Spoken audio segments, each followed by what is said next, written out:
Friends, எல்லாரும் எப்படி இருக்கிறீங்க? எல்லாரும் நல்ல சுகமா இருக்கிறீங்களா? இன்றைக்கு பார்த்தீங்கன்னா ஃப்ரெண்ட்ஸ், நான் ஒரு வித்தியாசமான ஸ்வீட் தான் செய்து காட்ட போகிறேன். இப்போ இந்த ஸ்வீட் செய்கிறதுக்கு என்னென்ன பொருட்கள் தேவை என்று சொல்லி வாங்க பார்க்கலாம். இன்றைக்கு பார்த்தீங்கன்னா ஃப்ரெண்ட்ஸ், நான் இந்த செய்து காட்ட போகிற ஸ்வீட்டுக்கு முக்கியமாக தேவையான ஐட்டம் வந்து வெத்திலை. என்னடா வெத்திலையை வச்சு என்ன செய்ய போகிறோம்னு சொல்லி தானே யோசிக்கிறீங்க. அதுதான் எல்லாரும் பொறுமையா இருந்து பாருங்க என்ன ஸ்வீட்னு சொல்லி. நான் ஒரு 5 வெத்திலை எடுத்திருக்கிறேன். அதுக்கு பிறகு பாத்தீங்கன்னு சொன்னால் முக்கியமான அடுத்த ஐட்டம் வந்து தேங்காய் பூ. இது வந்து டெசிகேட்டட் கோகோனட், அதாவது இந்த தேங்காய் பூவை திருவி பதப்படுத்தி பேக்கெட் பண்ணி விற்கிறேன். இந்த ஸ்வீட் செய்யறதுக்கு முக்கியமா வந்து நீங்க டெசிகேட்டட் கோகோனட் தான் எடுக்கணும். ஃப்ரெஷ் தேங்காய் பூல செய்ய முடியாது.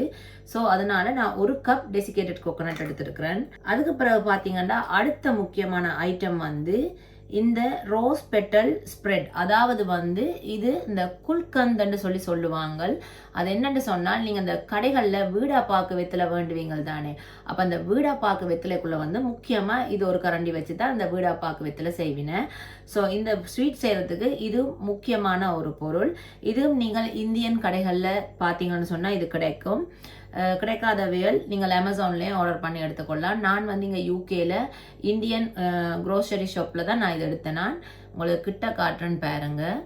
இது வந்து தனியாக ரோசா பூவை வந்து பதப்படுத்தி செய்திருக்கேன். அதில் இனிப்பு எல்லாம் போட்டு நல்லா பதப்படுத்தி செய்திருக்கேன். அடுத்த ஐட்டம் வந்து மில்க் மெய்ட், அதாவது வந்து இந்த காண்டென்ஸ் மில்க், அதாவது மில்க் மெய்ட். இதுவும் இந்த ஸ்வீட் செய்யறதுக்கு தேவையான ஒரு பொருள்.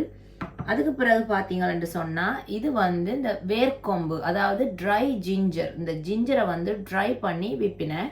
நீங்கள் ரெடியாக பவுடராக கிடைச்சாலும் நீங்கள் பவுடராக வேண்டி கொள்ளலாம். இல்லை நீங்கள் ட்ரை ஜிஞ்சர், அதாவது அந்த வேர்க்கொம்பு வந்து முழுசாயும் பேக்கெட் பண்ணி விற்கிறேன், அதுலேயும் நீங்கள் வேண்டி இதை செய்து கொள்ளலாம். நான் வந்து இன்றைக்கு ஒரு சின்ன துண்டு வேர்க்கொம்பும் அதோட ஒரு 2 ஏலக்காய், இது ரெண்டையும் போட்டு நல்ல பவுடராக நான் இடித்து வச்சிருக்கிறேன். இது வந்து நான் வாசனை காண்டி தான் போட போகிறேன். உங்களுக்கு இந்த வாசனை விருப்பம் இல்லாட்டி நீங்கள் போடாமல் விடலாம். அதுக்கு பிறகு பார்த்தீங்கன்னு சொன்னால் இது எல்லாருக்குமே தெரிஞ்சிருக்கும். இது வந்து செரி. இது வந்து நிறைய அந்த கேக் செய்கிறாக்கள் வந்து இது பாவிப்பேன். நீங்கள் இது சூப்பர் மார்க்கெட் வழியாக நீங்கள் வேண்டிக் கொள்ளலாம். இல்லாட்டி இதை வந்து நீங்கள் கேக் செய்கிற கடைகள்லேயும் இது கட்டாயம் விற்பினேன். அப்படி இது உங்களுக்கு கிடைக்காட்டி வந்து நீங்கள் இதை ஆன்லைன்லேயும் ஆர்டர் பண்ணி எடுத்துக்கொள்ளலாம். உங்களுக்கு விருப்பம்னு சொன்னால் நீங்கள் ட்விட்டி ஃப்ரூட்டியும் நீங்கள் பாவிச்சுக்கொள்ளலாம். அதாவது அந்த ஃப்ரூட் கேக்குள்ளே போடுற அந்த மிக்ஸ் ஃப்ரூட், அதாவது குட்டி குட்டியாக வெட்டி பதப்படுத்தி அதுவும் விற்பாங்க. அதாவது டுட்டி ஃப்ரூட்டின்னு சொல்லுவேன். அது விருப்பம் பண்ணாலும் நீங்கள் அதுவும் போட்டுக்கொள்ளலாம். நான் இன்றைக்கு இந்த செரி தான் எடுத்திருக்கிறேன். இப்போ நான் செய்ய போகிற இந்த ஸ்வீட்டுக்கு வந்து தேவையான பொருட்கள் இவ்வளவு தான்.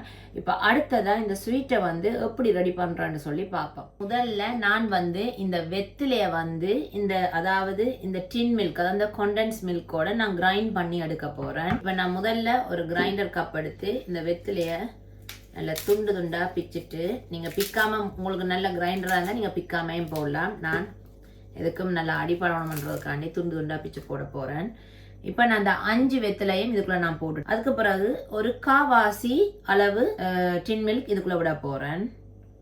டின் மில்க் வந்து நிறைய விட்டுறாதீங்கோ, அதாவது உங்களோட இனிப்புக்கு ஏற்றவாறு தான். ஏன்னா நாங்கள் செய்ய போகிறது இனிப்பு கூடின ஒரு ஸ்வீட் தான். ஸோ அதனால நிறைய டின் மில்க் விட்டுறாதீங்க. இப்போ ஒரு நான் காவாசி, அந்த டின்னில் வந்து ஒரு காவாசி அளவு டின் மில்க் இதுக்குள்ள விட்டுருக்கிறேன். இப்போ நான் விட்ட இந்த காவாசி அளவு டின் மில்க்கும் இந்த வெத்திலையும் நான் நல்லா மையா அரைச்சு எடுக்க போறேன். இப்போ பார்த்தீங்கன்னு சொன்னா, நான் சொன்ன மாதிரியே இந்த வெத்திலையும் இந்த காண்டென்ஸ் மில்க்கையும் நான் நல்ல மையா அரைச்சு எடுத்துட்டேன். இப்போ அடுத்ததா இந்த ஸ்வீட் எப்படி ரெடி பண்றேன்னு சொல்லி நாங்க பார்ப்போம். ஒரு அளவான சட்டி நான் அடுப்புல ரெடியா வச்சிருக்கிறேன். ஆனா நான் அடுப்பு இன்னும் ஒன் பண்ணல. இப்போ இந்த சட்டிக்குள்ள நான் இந்த எடுத்து வச்சிருக்கிற இந்த டெசிகேட்டட் கோகோனட்டை நான் இதுக்குள்ள இப்படியே போட போறேன். அதோட நான் இந்த அடிச்சு வச்சிருக்கிற இந்த வெத்தலை கிழவை, அதாவது இந்த வெத்தலையும் இந்த காண்டென்ஸ் மில்க்கும் நான் அடிச்சு வச்சிருந்தேன், அதையும் இதுல ஊற்றி அடுப்பை ஒன் பண்ணி மிக்ஸ் பண்ண போறேன். இப்போ நான் அடிச்ச இந்த வெத்தலை கிழவையும் இதுக்குள்ள நான் விட்டுட்டேன். இப்போ இனித்தான் நான் அடுப்பு ஒன் பண்ண போறேன். நல்ல லோ ஃப்ளேம்ல இந்த அடுப்பை நாங்கள் வைக்கணும். நல்ல தீயில விடக்கூடாது, அதுக்கப்புறம் எரிய பார்க்கும்.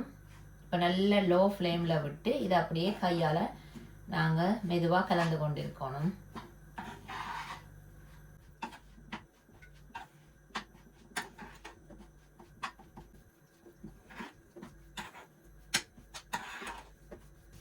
இப்போ பார்த்தீங்கன்னா நான் விட்ட இந்த கிழவையும் இந்த தேங்காய் பூவும் நல்லா உண்டா சேர்ந்து நல்லா வத்தி வருது. இப்போ இந்த டைமில் நான் எடுத்து வச்சிருக்கிற இந்த ட்ரை ஜிஞ்சரும் ஏலக்காய் பவுடரையும் நான் இதுக்குள்ளே போட போகிறேன். போட்டு இதை நல்லா கலந்து விடுவோம். இது ஒரு குயிக்கான ஸ்வீட் தான், நல்ல வித்தியாசமான ஒரு சுவையில் இருக்கும். இது ஒரு 5 நிமிஷம் நீங்கள் அடுப்பில் இதை நல்லா கலந்தெடுக்க வேண்டியதான், கன நேரம் விட தேவையில்லை. நான் செய்த இந்த தேங்காய் பூ கலவை ரெடியாக இருக்குது. அதோட இந்த செரி பழமும் நான் எடுத்து வச்சிருக்கிறேன். அதோட நான் உங்களுக்கு சொன்ன இந்த ரோஸ் பெட்டல் ஸ்ப்ரெட், அதாவது இந்த குல்கந்தன்னு சொல்லுவாங்க, அதுவும் இப்போ எல்லாம் ரெடியாக இருக்குது. இப்போ அடுத்ததான் முக்கியமான ஒரு விஷயம் என்னென்னு சொன்னால், இந்த தேங்காய் கலவை சூடாக இருக்கக்குள்ளே நீங்கள் டக்கண்டு லட்டு பிடிச்சிடணும், இல்லாட்டி அது பிடிக்க கொஞ்சம் கஷ்டமாக இருக்கும். இப்போ நான் சூடாக இருக்கும் போதே கொஞ்சம் கையில் நெய் தடவிட்டு நான் இந்த லட்டை பிடிக்க தொடங்க போகிறேன். கொஞ்சம் சூடாக இருக்கிறதால நான் இன்றைக்கி க்ளவுஸை கையில் போட்டு தான் பிடிக்க போகிறேன், அப்போ தான் கொஞ்சம் ஈஸியாக இருக்கும்.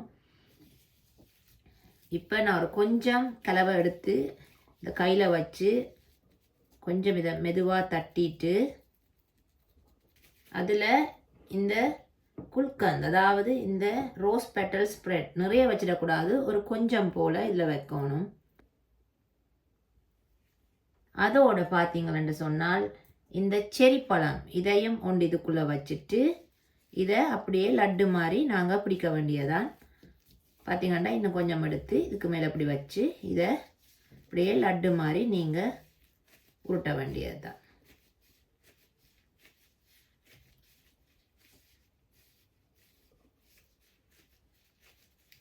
இப்போ இந்த உருட்டின லட்டை நான் அடுத்ததாக என்ன செய்ய பண்ணேன்னு சொன்னால், நீங்கள் எப்போவுமே ஒரு பாத்திரத்தில் நீங்கள் இந்த டெசிகேட்டட் கோகோனட்டை கொஞ்சம் போட்டு வச்சுக்கொள்ளுங்க.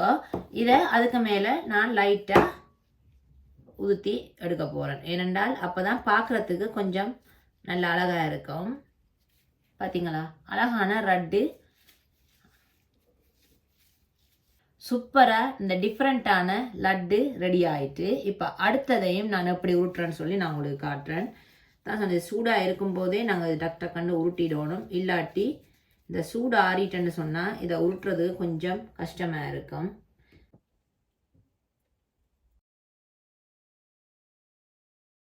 உங்களுக்கு இந்த ஒரு செரி பழம் வைக்கிறது கூடவா இருந்தால் நீங்கள் இதை 4 வெட்டி போட்டு ஒரு சின்ன துண்டாயம் நீங்கள் வைக்கலாம்.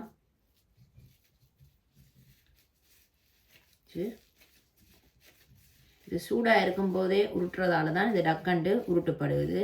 இது ஆறிட்டேன்னு சொன்னீங்கன்னு சொன்னால் இது கொஞ்சம் கஷ்டமாக இருக்கும் உருட்டுறதுக்கு. இப்போ நான் இந்த சூடாக இருக்கும்போது இவரை டக் டக் டக் டக்குன்னு உருட்ட போகிறேன்.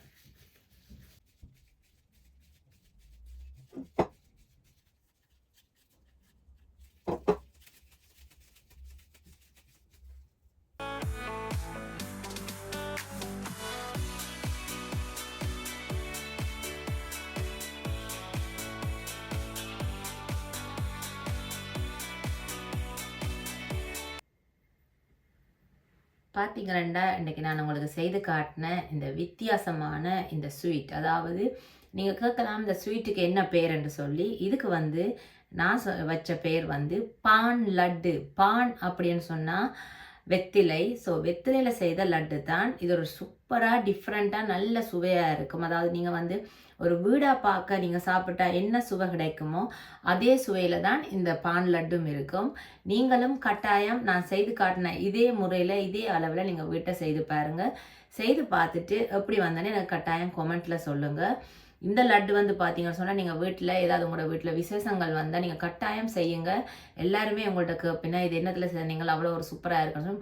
உண்மைக்குமே நாங்கள் எவ்வளோ விதமான இனிப்புகள் சாப்பிட்ற இந்த நேரங்களில் இப்படி வித்தியாசமான முறையில் நீங்கள் செய்து பார்த்தீங்கன்னு சொன்னால் அவ்வளவு சூப்பராக இருக்கும். அதே நேரத்தில் சின்ன பிள்ளைகளுக்கும் நீங்கள் இது கொடுக்கலாமேன்னு சொன்னால் இனிப்பு இருக்குத்தான், ஆனாலும் இதில் வெத்திலை இருக்குது. வெத்திலை உடம்புக்கு ரொம்ப நல்லம். இப்போ வெத்திலையில் நிறைய சாப்பாடுகள் செய்யினேன். ஸோ அதனால் இன்றைக்கி நான் என்னுடைய மெத்தடில் உங்களுக்கு இந்த வித்தியாசமாக செய்து காட்டினேன். இன்றைக்கி நான் செய்து காட்டின இந்த பான் லட்டு, அதாவது இந்த வெத்திலையில் செய்த இந்த இனிப்பு எப்படி வந்தேன்னு சொல்லி நீங்களும் எனக்கு கட்டாயம் சொல்லுங்கள். பிடிச்சிருந்தா கட்டாயமாக என்ன செய்யணும், லைக் பண்ணணும். லைக் பண்ணி உங்களுக்கு பிடிச்சிருந்தா நீங்கள் ஷேர் பண்ணுங்கள். இதே மாதிரி நான் வித்தியாசமான வீடியோவில் நான் உங்களை சந்திக்கிறேன். வேறு என்ன ஃப்ரெண்ட்ஸ், பாய்.